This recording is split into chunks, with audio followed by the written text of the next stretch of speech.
Hi everyone, welcome back to the Learning Curve SG, the podcast where we talk about everything and anything, not just regarding PE, but also learning as well. So today, once again, we have a very special guest over here, and I think everyone know that he's Francis, and he's here today to talk about inclusive PE. So let's pick his brains and see what he has got to share for us. Thank you, Francis, for coming onto the show and onto this episode. So I think to start off with, I'm very curious about how you actually encounter this particular pedagogy.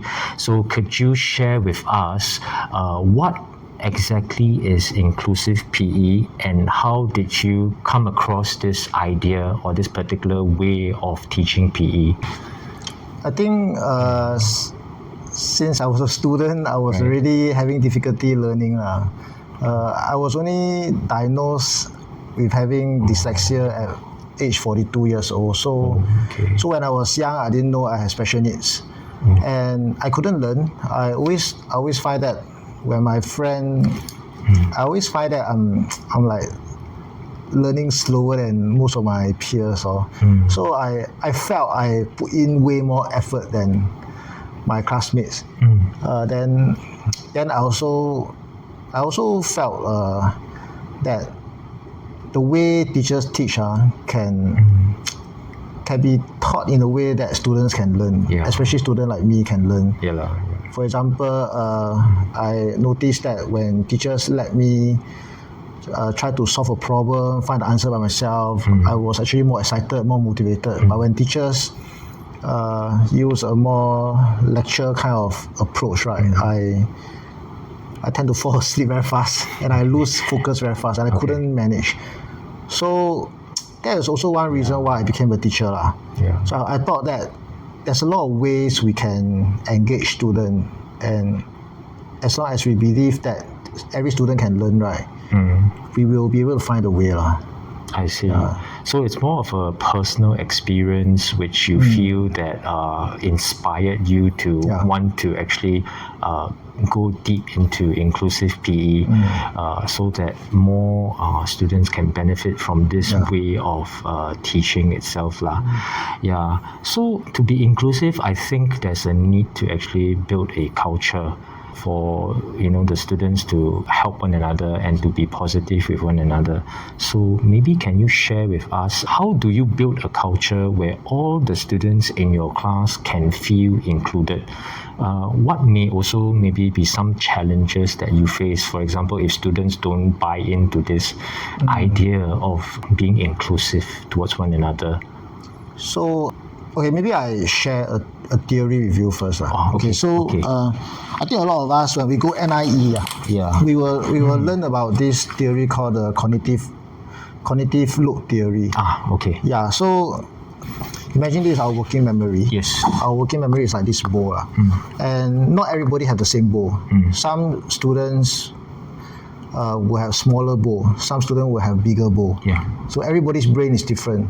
So people with special needs tend to have smaller working memory. So for example, every instruction we give, every instruction we give is one instruction. And then if let's say we give a lot of instruction, or then we tell the students, I remember to do this. After that, later on, safety, then we say so many things, so many sentences, so many instructions, and then we just keep giving, putting. And the worst is, it's not just instruction.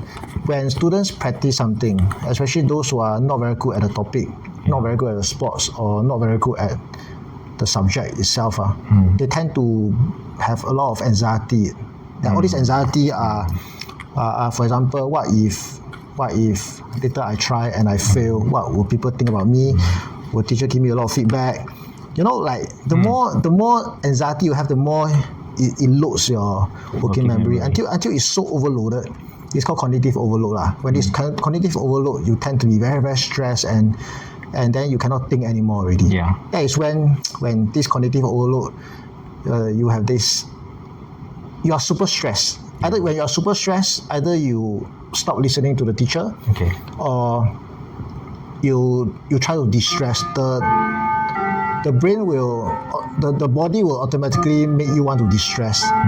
One distress method could be tell jokes to a friend or make fun of a friend to de-stress. So you do stupid things like when you play volleyball, you start kicking the ball, and then because you're not focused anymore, because your mind is like totally very, very stressed about the learning already.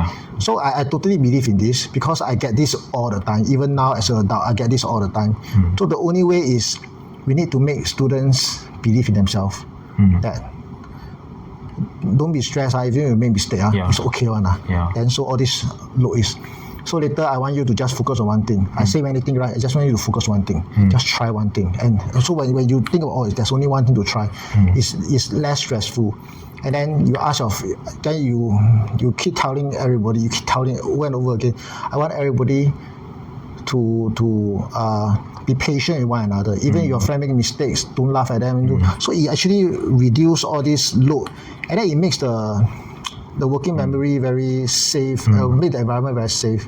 So so that is the reason why I believe that the environment must be very safe, the culture must be positive and supportive, and everybody must help one another. And I'll repeat this over and over again. Even if I have to bring this bowl out and show my students about the concept of working memory, I will show it. I'll show it to them.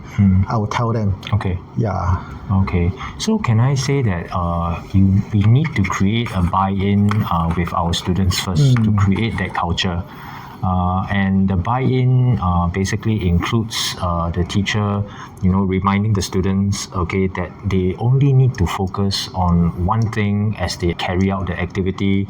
They need to be patient with one another, and then we associate it back to cognitive load theory that you truly believe in, and demonstrate to them what happens that if the brain is overloaded, like what you have shown just now, which therefore helps the students to understand through that visual demonstration that the brain cannot function anymore when all the ping pong balls are, or which is the information is overflowing in the brain.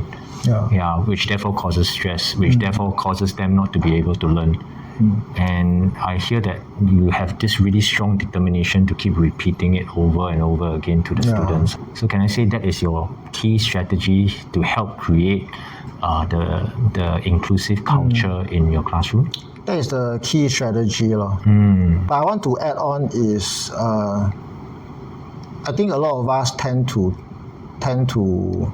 think that all these strategy are strategy to overcome a problem in the class. But if we start thinking that actually everybody learn differently, everybody has strength, right? Everybody is intelligent in their own way. They are good they are strong in their own way, right? Then it's no longer a strategy already, because I want to tell my students that everybody can learn, but I will tell them you cannot learn if the environment is unsafe. For example, I always use this example, like I'll tell them last time when I was learning math, then I couldn't understand what the teacher was doing, and then when I tried to do the assignment, I couldn't understand. Then when I tried to look at left and right for help, the teacher tell my classmates to cover out, don't let me see, let me solve for myself. So I become very stressed, and then when I see everybody submitting their assignment, I can become like, I'm totally stressed and I couldn't learn anymore. I'm overwhelmed by stress. It's not that I cannot learn. If I see some example, if I practice a few more times, I can learn. But it's just that the environment is so unsafe. I'm overwhelmed with stress until that whole 1 hour in the classroom is wasted for me. That I can't learn at all. So the thing is, I really believe that everybody can learn, but the environment must be very, very, very safe. And students must know that. Everybody in the class must know environment must be safe. They cannot make fun of each other. They cannot joke around. They cannot judge their friends. They must think, no matter how weak they seems to be, everybody in the class must believe that this person can be a strong player, can be a successful person in that topic. I believe what you said, because I saw from your video examples which you shared on Pesta Facebook, your students indeed were trying to help one another out during their volleyball as well as their badminton lessons. So the culture of students helping one another is really there, which I think you already put in quite a bit of effort and hard work to to inculcate in them the belief that they should be inclusive towards one another lah. But let me just maybe be a little devil's advocate here. What if there are like one or two students who deep down don't quite believe in what you're saying, and they try to do or exhibit certain maladaptive behaviors during your lesson?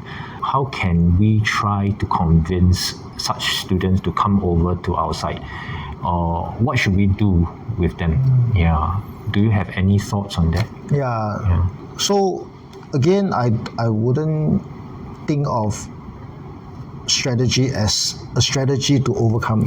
Let's say this whole class, there's 3 or 4 problematic students that still not engaged. No matter how much I do, they are still not engaged. I believe that we still have to force ourselves to believe in these students, no matter what. No matter what, we think that cannot, it is too difficult to engage them. We still have to believe in them. We still have to believe that they have strengths. Else, if let's say we don't believe in them, the things we say to them, our tone we say to them, everything we do, it's not going to help them. We are just going to like manage them only. In PE lessons, sometimes you see 1 or 2 students don't like to work with friends, always by themselves, always like not doing anything.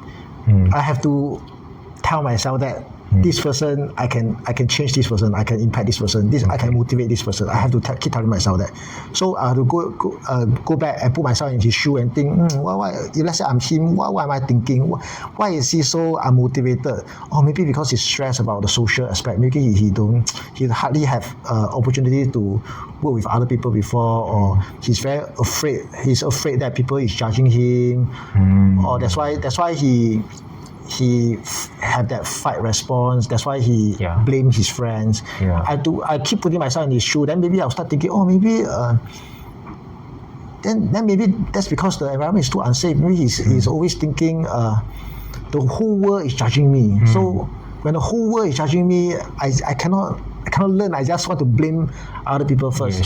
So one of the ways is just keep telling the whole class that everybody is different, everybody has strength. Then whenever I see there's an opportunity to praise him, that he's doing something well, he's putting effort, I'll quickly go and praise him. And if let's say he don't like praises, then I'll make sure I praise the whole class. And like him, he do this, like to make sure that he's just part of everybody.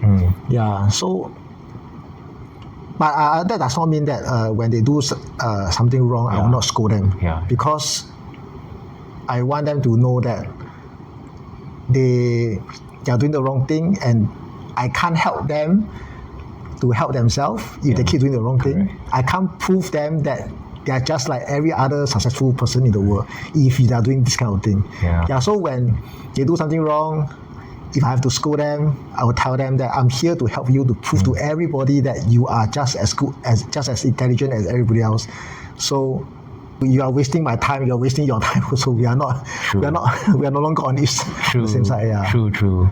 I tried what you have done recently also with one of my students in my PE lesson. He is quite unmotivated, and he just came back and joined the class recently. And when he came back, the first few lessons, he was a negative influence because there were 3 or 4 other students who gravitate towards him, and they start to become really quite slack during the PE lesson. But I think it goes back to what you have rightfully shared, by understanding the students first. Checking in with that particular kid, right, as to why he's like that. And also letting him know what are our expectations in our lessons. And then from there on, maybe work towards a middle ground and see what we can go about doing, so that he can participate in a way that is also beneficial for him and his other classmates. And he actually tried during the lesson, and I praised him for his effort. And on top of that, at the end of the lesson, I praised his effort in front of his whole class, and I can see that he beamed with some pride. He felt happy also, which helped him to behave a little bit better subsequently. Which makes the lesson more manageable, and I will also say more inclusive also.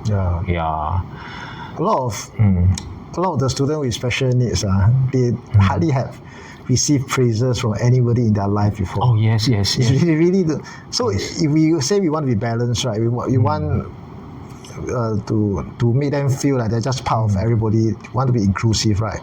Then if let's say other students have 10 praises throughout their life, these students should also have 10 praises to them. So in our class, it may feels like we're giving these students more praises than other students, but no choice, because these students needed more praises from us. Yeah, so recently again, these two boys, they had special needs, one ASD, one ADHD, so they were practicing dribbling plus shooting.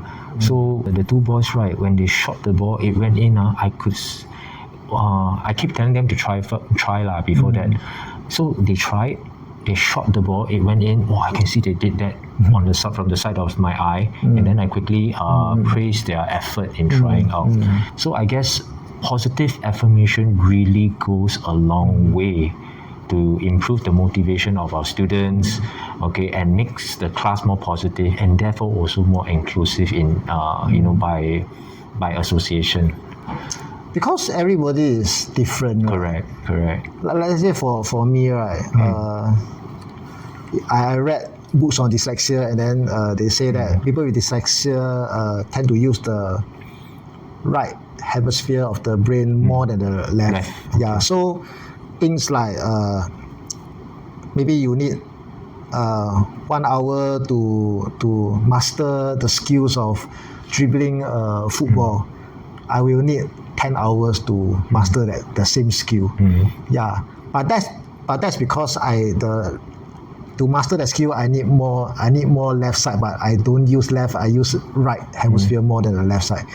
But I think if we have students like that, we need to tell them that they have other strengths. Like for example, me, right, because I'm used a lot of right hemisphere of the brain, right, I can see the big picture very well. I can understand football concepts very, very well. I can understand why when you dribble, you like that, or how you dribble the ball, the legs position, everything will be more effective. I can understand that one, but it's just that when I do the dribbling, I mean take a much longer time than a normal person. So our student need to understand that just because you need more time to master a certain skill doesn't mean you are anything worse than other people.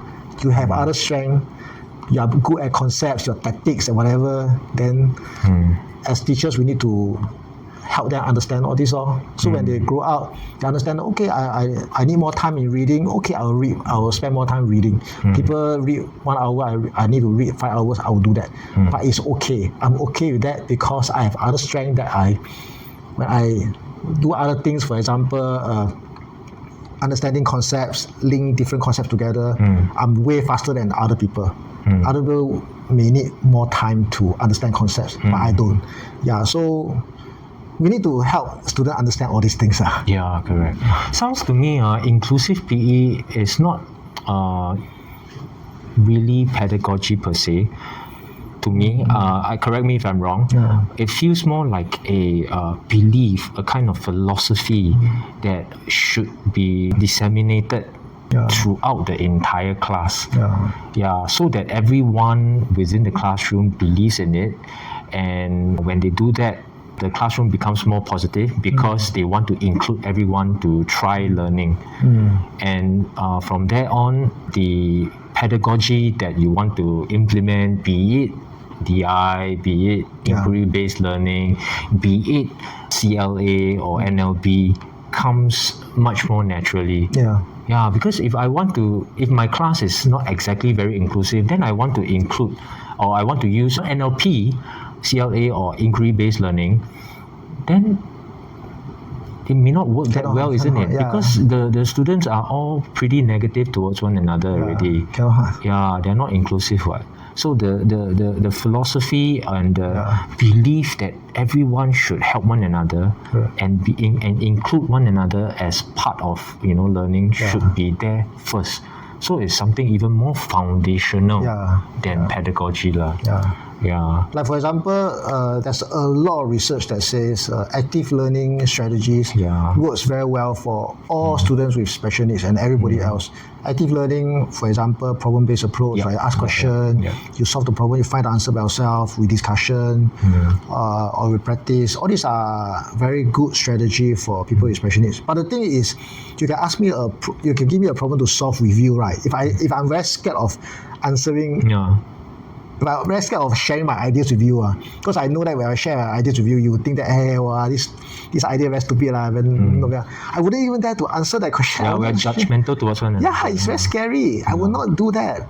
So the environment must be very, very safe. The culture must be there first. Then only then, okay, we develop the competencies. When we develop the competencies, then it's easier for the pedagogy to come in. Okay, so maybe let me move on to the next question. I think you have many experiences in handling students of all sorts. Can you maybe share with us also how have both the regular students as well as students with disabilities and SEN, right, benefited from your advocacy of inclusive PE in their lessons, especially those with disability and SEN?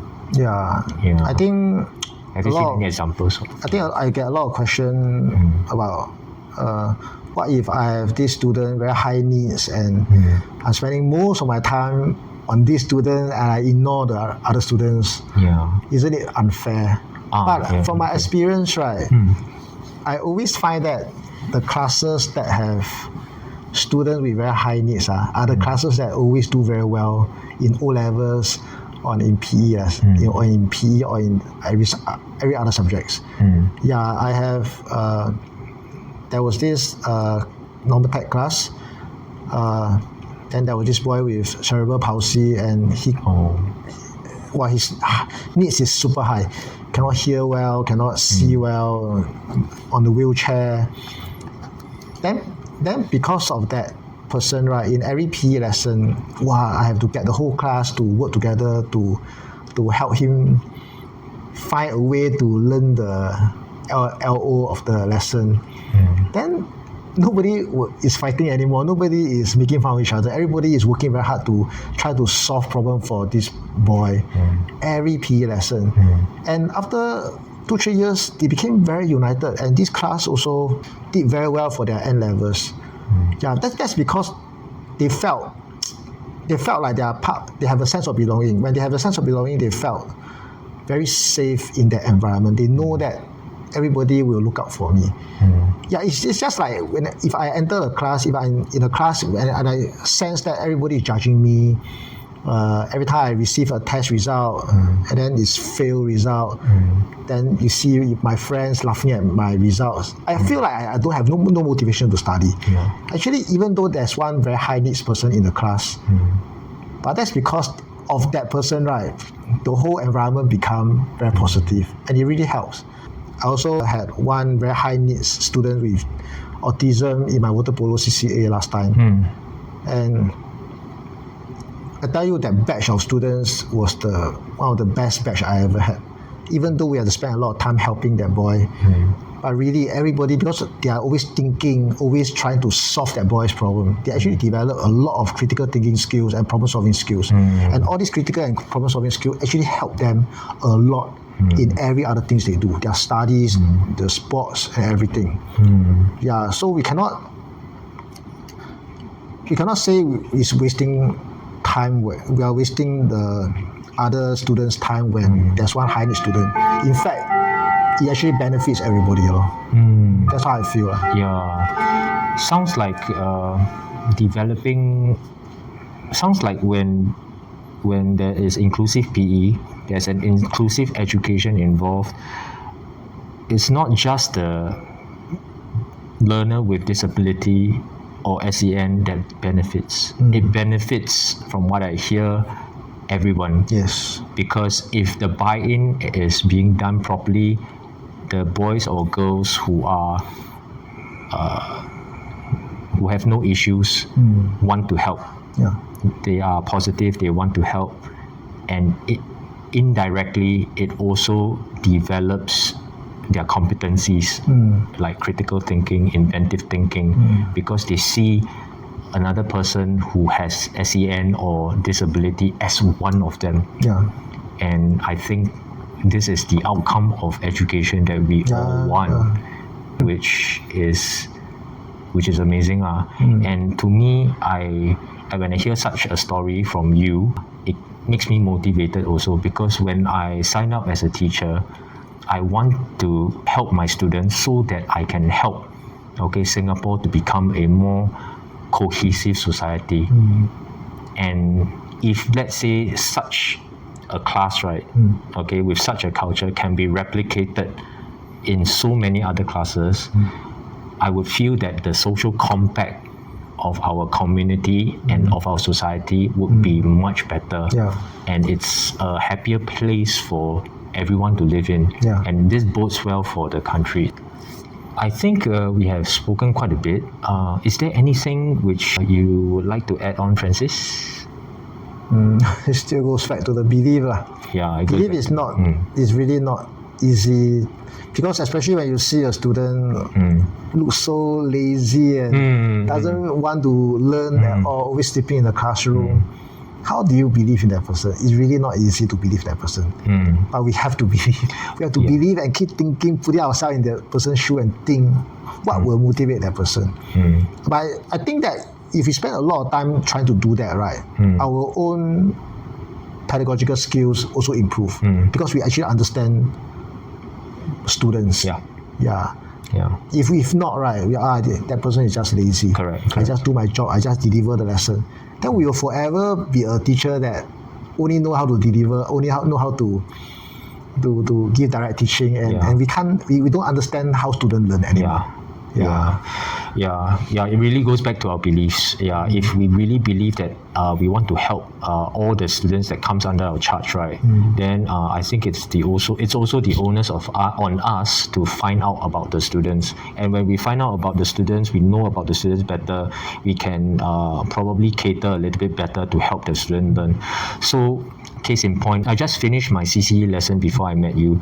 So during the CCE lesson, the students are supposed to do circle time, and they are supposed to discuss the benefits as well as the problems that AI can affect their learning. So I got my class leaders to split the class into 4 groups, and they do the circle time. So I let my class leaders lead the discussion. Then there was this one boy who just went to the corner of the classroom and lie down and sleep. I think back then, a long time ago, I would have went over there, tapped him, hey, you wake up, why are you sleeping? Probably scolded him, or have a kind of judgment on him that, hey, why are you so uncooperative, unparticipative? But I decided to just tap him on the shoulder, sit down with him, talk to him, and ask him why he is like that. Then he shared that he was tired, he didn't sleep well. So I gave him the benefit of the doubt. I believed in him but I asked him, before I let you continue to rest, did you understand the first part where I shared with the class regarding AI? So he started asking me some questions on whether AI will take over the world and things like that. So I quickly do a simple Q&A with him and shared with him that basically AI can be seen as a tool. If you use it well, it can really help you. But if you don't use it well, it can be something that will harm you as well. For example, if you depend on it to give you answers all the time, you will not be able to learn how to think critically. On top of that, you need to know that since AI runs on a parallel chip, which is like a human brain, it hallucinates as well, which means to say it can tell you untruths, just like a human can. So these are the things that you need to understand.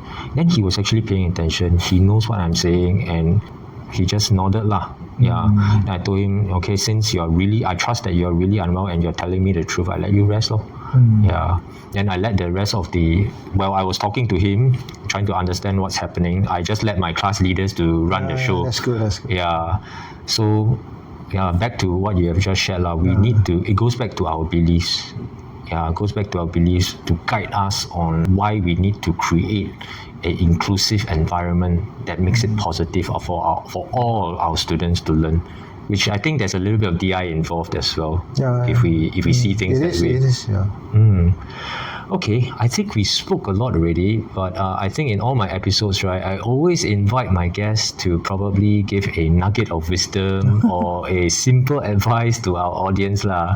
So, Francis, can you maybe share with us a nugget of wisdom that you have, or what advice would you give our teachers who are just starting out to try to make their PE lessons more inclusive for their students? I think, okay, let's say you ask me to give advice to a beginning teacher, right? I will say that I think all of us have went through so many years of schooling. We know what worked well for us, what bores us, what motivates us. So we actually have it now. These are all our tacit knowledge that we all have it. So if we see students uncooperative, not motivated, sleeping in the class, then a strategy for me will be put ourselves in the student's shoe. When was the time that I fell asleep? What did the teacher say? Like, what did the teacher say that makes me motivated? What did the teacher say that make me focus that 1 whole hour of lecture? So if we put ourselves in the student's shoe, right, we will sort of understand what to do for the students to motivate them. So put ourselves in our students' shoes, which means to say that we should be empathetic towards them as well. So I guess this will help us better able to cater to the learning needs of our students, which therefore means that there is a higher chance that we can help make our lessons more inclusive. So all in all, I think I've learned a few things from you. Number one, we must not have cognitive overload for our students. So when we give instructions, we can say quite a few things, but maybe we want them to focus on 1 or 2 things. So that they feel comfortable to go and take risk and try out the activity. Number 2, we need to understand our students, see the positive in them, but not being permissive. See the positive, but not being permissive. Number 4, give positive affirmation. Generously when we see the students try, even if they fail. So that they don't see the mistakes as something that stops them from trying. Then finally, empathy, like you have just shared with us. Once we have empathy, right, I think it makes our hearts more willing to help the person and being less judgmental. Okay, thank you so much, Francis, for your generous sharing. I think I've also learned a lot from you. Thank you. And you're really an inspiration for the teaching, not just the PE fraternity, but the teaching fraternity as well. Thank you. So if you like this episode, please give a like, share, and subscribe, and we will see you in the next one. Bye.